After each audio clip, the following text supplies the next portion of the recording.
Fala galera, Renato Parisi aqui, a gente está a bordo de um Nissan Sentra SL, a versão topo de linha do sedã da Nissan. E eu quero começar com os pontos positivos do carro. Os pontos a melhorar eu deixo mais para frente no vídeo. Mas agora, falando dos diferenciais que ele tem um que é até comum, mas que me agrada muito. Aqui na minha mão, ó, um botão, você liga ele sem chave. Podem ver que o carro ligou, ele acende aqui o som da Nissan. É um carro, já falando dos pontos positivos, um carro muito espaçoso, muito confortável, tanto na dianteira quanto na traseira. Ele tem esse sistema que rebate os espelhos, que é sempre muito prático. Vocês podem olhar aqui, ó. Eu vou abrir o espelho, ó. Vocês vão ver o retrovisor se mexendo, ó. Pronto, o retrovisor abriu do jeito que eu tinha deixado. Nós vamos dar uma volta aqui com ele. É o seguinte, então, como eu disse, é um carro muito espaçoso, é muito confortável, é um carro para quem está procurando conforto absoluto, assim, um carro para não se preocupar, um carro que funciona de maneira suave e tranquila, né?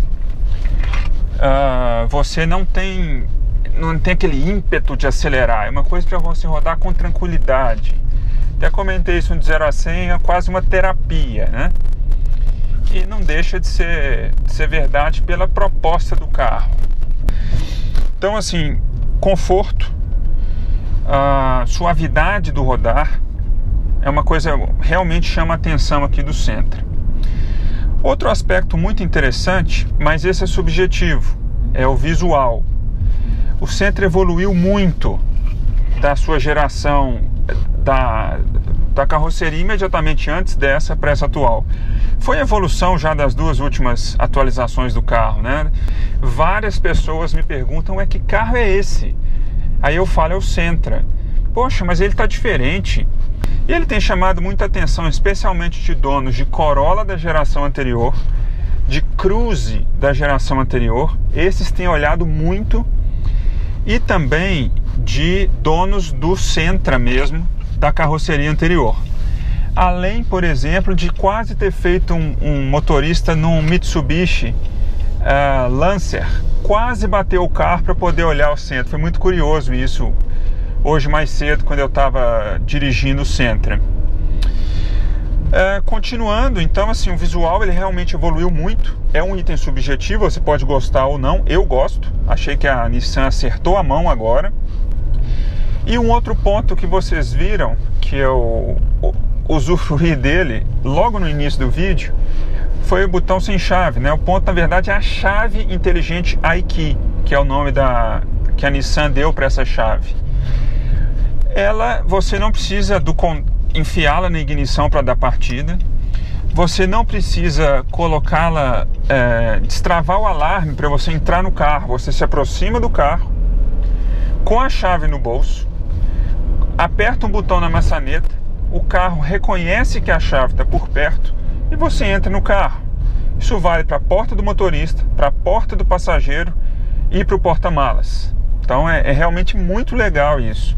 Se você está carregando uma caixa e vai entrar no carro, você não precisa ficar apertando o botão, simplesmente chega e puxa a maçaneta e abre a porta. O que realmente funciona muito bem.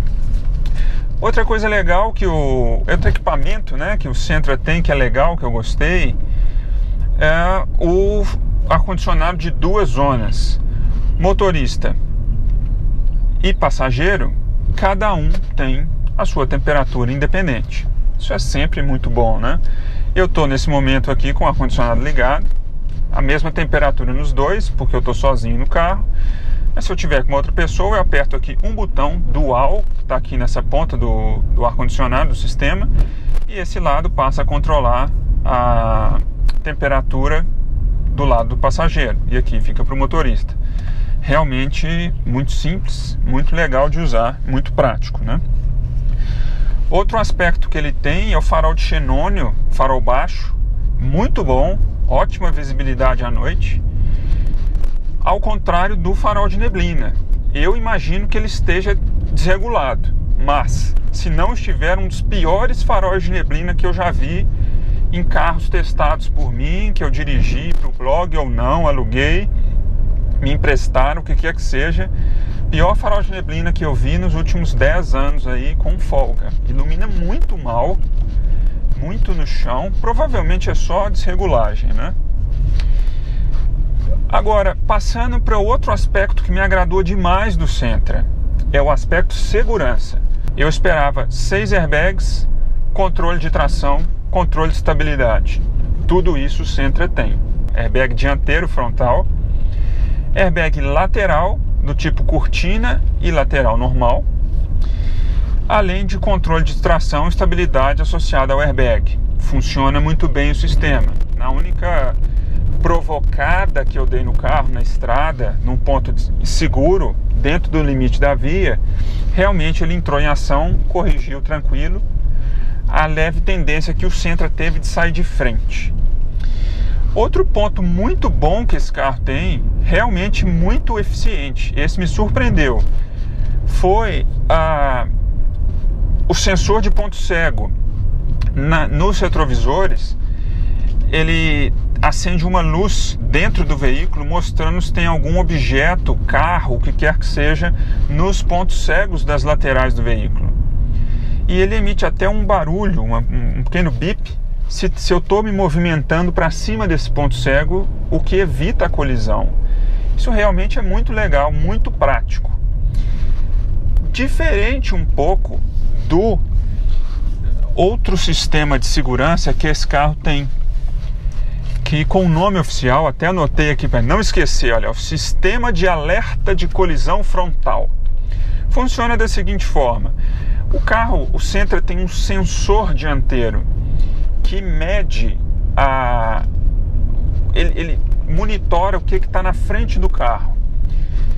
Tem 2 carros na minha frente. Se o primeiro da fila freia, o segundo freia, e o carro já me avisou que esses 2 carros, a velocidade está sendo reduzida. Então, no caso, por exemplo, desse primeiro carro, for fazer uma conversão à direita, e que em numa subida que eu não tenho tanta visibilidade que ele vai entrar, porque existe um carro entre nós dois obstruindo a minha visão, o sistema me avisa. É realmente muito legal. Agora, não é tão prático quanto o sensor de ponto cego. Isso acontece talvez o ponto cego é uma coisa mais frequente, né, que a gente usa com muito mais frequência, diferente do outro de colisão, que são situações bem mais específicas. É bem-vindo, claro, sistema de colisão frontal. Algo também interessante que esse carro tem, que é ao mesmo tempo um ponto positivo e um ponto negativo, é o motor, é o conjunto motor-câmbio.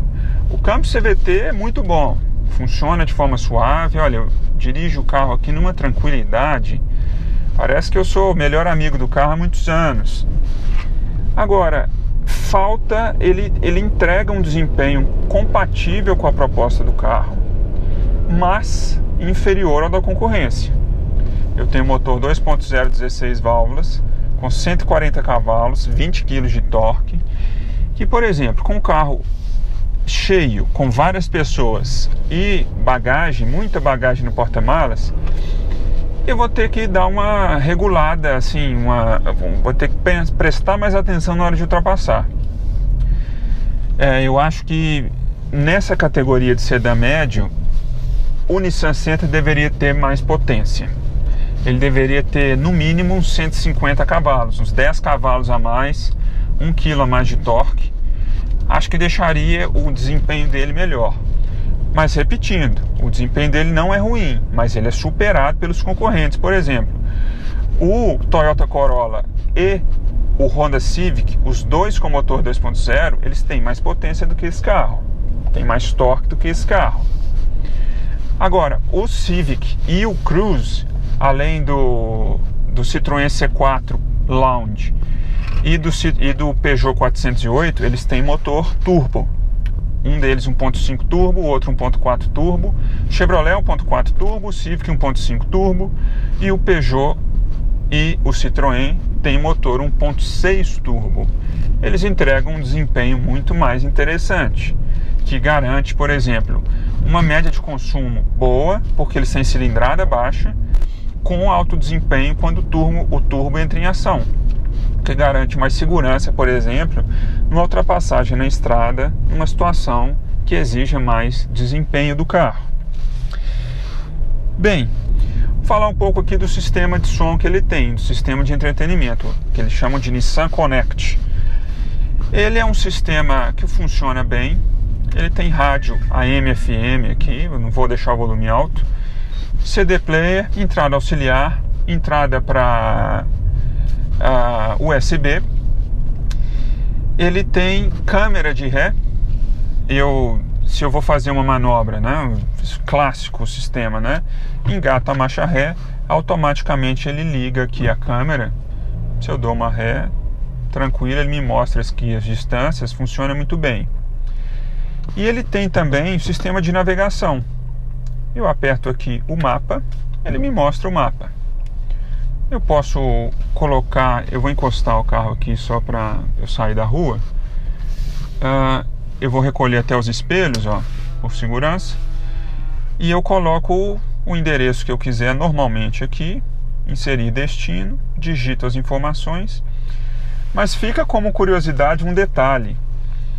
Eu não sei desligar esse sistema, essa navegação. Se eu desligo o som está desligado, ele está mostrando aqui, mas a navegação não desliga. Eu não consegui achar no manual do carro como é que eu faço para desligar isso. Já fui aqui nas configurações, tentei várias formas. Eu vou estudar de novo para ver o que eu consigo. E no mais, com os controles aqui no volante, eles são práticos, embora pudessem ser um pouco mais ergonômicos. Eu acho que esses botões dessa posição, eu que tenho uma mão muito grande, funciona muito bem. Mas eu já reparei que pessoas mais baixas, elas sofrem mais para operar esses comandos aqui. E às vezes falta um pouco de espaço aqui de movimentação. Talvez se alguns botões viessem para cá, não sei, acho que seria mais interessante. O câmbio CVT, trocas infinitas. Eu posso desligar o overdrive apertando um botão aqui ao lado do câmbio. E posso colocar no modo low, para baixas velocidades, terrenos que não tem tanta aderência, que você vai rodar com uma velocidade mais baixa. O computador de bordo é interessante, funciona bem, não chamou minha atenção em nada. Ele mostra ali uma forma de eu poupar combustível. Tenho tentado ao máximo, mas eu não tenho conseguido boas médias, infelizmente. O preço que a Nissan pede por ele está compatível com o preço dos concorrentes intermediários, como o Civic, o Corolla e o Cruze. Isso é um padrão Nissan. O topo de linha dela briga com os intermediários e os concorrentes, o que é muito bem-vindo mesmo. Agora, podia custar um pouco menos esse carro, como toda a linha Nissan já custou menos. Bem, galera, agora eu vou falar dos pontos negativos do carro. Ou melhor, o que falta no Nissan Sentra. Então vamos lá. Ele deixa a desejar em alguns aspectos. Por exemplo, ele não tem os botões aqui da porta, eles não têm luz. É uma coisa simples. À noite você chega numa garagem escura, vai querer destravar a porta, travar a porta, mexer no vidro, só o botão do vidro do motorista tem luz. Isso é uma coisa, sabe, barata e prática, que num carro de 100 mil reais, convenhamos, tinha que ter. Ainda sobre os botões da porta, alguns botões aqui do painel e por exemplo, a tampa que tampa as conexões auxiliar e USB são muito frágeis para um carro desse nível. 100 mil reais para a gente ter esse nível de acabamento é um pouco complicado. Então assim, esses seriam alguns detalhes de acabamento que o carro merecia, de 100 mil reais, merecia ter melhor, né? Agora, em termos de praticidade, o que esse Nissan Sentra SL poderia ter que não tem? Você aciona o vidro, o alarme do carro, os vidros não fecham e o teto solar não fecha. Poxa, a gente está falando de um negócio simples que carros muito mais baratos têm. Agora, isso são detalhes de acabamento e praticidade. Máxima, três aspectos marcantes que esse carro deveria ter e não tem, aí já ligados à parte de tecnologia. A primeira, sensor de estacionamento dianteiro. para um sedã médio é muito interessante para manobras em espaços apertados, manobras de estacionamento mesmo, dentro de um shopping, por exemplo. É sempre interessante que a gente tenha isso. Você vai passar próximo de uma parede, faz uma diferença enorme. Outra coisa,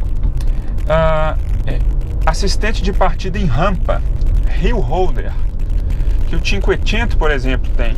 A gente para numa subida ou num aclive e quando a gente tira o pé do freio, o carro não volta.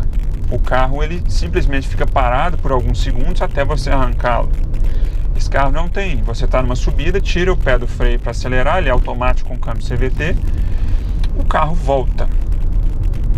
Então, mais um item que deveria ter.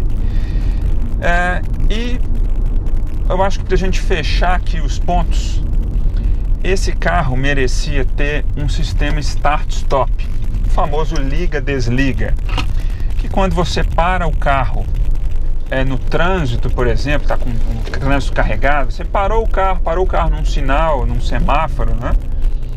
Ele desliga o carro automaticamente para você poupar combustível. Isso é muito prático e muito bom num carro desse porte, que em teoria deveria ser um pouco mais econômico, pelo menos ter tecnologia para isso. O Nissan Sentra tem um motor 2.0, 16 válvulas, que é bom, tem 140 cavalos, 20 kg de torque, garante ultrapassagens razoavelmente boas, um desempenho legal e tal. Mas para um carro dessa categoria falta potência, falta desempenho e falta melhor média de consumo, que a gente volta aqui ao que eu falei agora há pouco. Seria legal se tivesse um start-stop, que ajudaria muito na média de consumo. Ele fez na cidade comigo, num trânsito pesado, 4,9 km por litro com etanol, 5,3, num trânsito razoável, que me possibilitava em alguns momentos uma fluidez maior, ele fez mais ou menos 6. E quando eu tive um trânsito melhor, sem trânsito basicamente, ele fez 6,3, 6,4, 6,6. Então assim, melhorou. Pessoal, então é isso. Esse foi o Nissan Sentra SL, carro muito bacana, aprovado aqui por mim, pelo de 0 a 100. Até a próxima. Tchau.